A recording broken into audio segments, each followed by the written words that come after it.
এই মুহূর্তে মালদার দিকে নজর রাখতেই হবে। মালদায় মদের আসরে গুলি, বৈষ্ণবনগরে মদের আসরে গুলিবিদ্ধ এক। আরো একবার জানিয়ে রাখি, মালদায় মদের আসরে গুলি, বৈষ্ণবনগরে মদের আসরে গুলিবিদ্ধ এক। গুলিবিদ্ধ যুবক হাসপাতালে ভর্তি। মালদার থেকে যে খবর এই মুহূর্তে পাওয়া যাচ্ছে, মালদায় মদের আসরে গুলি, বৈষ্ণবনগরে মদের আসরে গুলি এবং গুলিবিদ্ধ এক যুবক হাসপাতালে ভর্তি। ঠিক কি হয়েছিল বিস্তারিত জানাবে সেবক, রয়েছে আমার সঙ্গে। সেবক, একদমই তমস্বী, যেমনটা তুমি বলছিলে, মালদায় বৈষ্ণবনগরে গুলির ঘটনায় এমনটাই তথ্য সামনে এসেছে এবং এই ঘটনায় স্থানীয় সূত্রে যেটা জানা যাচ্ছে, দুজন গুলিবিদ্ধ হয়েছেন। তাদের মধ্যে একজন নিরঞ্জন দাস, এরকমও নাম পাওয়া যাচ্ছে।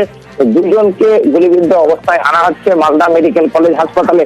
এখনো পর্যন্ত যেটা জানা যাচ্ছে, ওই এলাকায় একটি মদের আসরে দুপক্ষের মধ্যে গোলমালের ঘটনা ঘটে এবং তাকে কেন্দ্র করে কিন্তু ওই এলাকায় বিবাদ বেড়ে যায় দুপক্ষের মধ্যে। এরপরে কিন্তু গুলির ঘটনা ঘটে। স্বাভাবিকভাবে উত্তেজনা। আরো একবার জানতে চাইবো, গুলিবিদ্ধ যুবক একজন না দুজন? তবে এখন পর্যন্ত যেটা জানা যাচ্ছে, দুজন এখন পর্যন্ত গুলিবিদ্ধ হয়েছেন। তাদেরকে মালদা মেডিকেল কলেজ হাসপাতালে আনা হচ্ছে। এই মুহূর্তে কিন্তু মালদা মেডিকেল কলেজ হাসপাতালে পৌঁছেছে আহতরা। সেবক, শোনা যাচ্ছে? মালদা মেডিকেল কলেজ হাসপাতালে এই মুহূর্তে কিন্তু আহতদের আনা হচ্ছে। উত্তেজনা পরিস্থিতি রয়েছে, কারণ এই যে গুলির ঘটনা, তাকে কেন্দ্র করে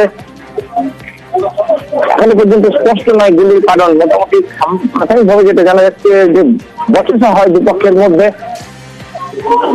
সেই সময় গুলি চলে।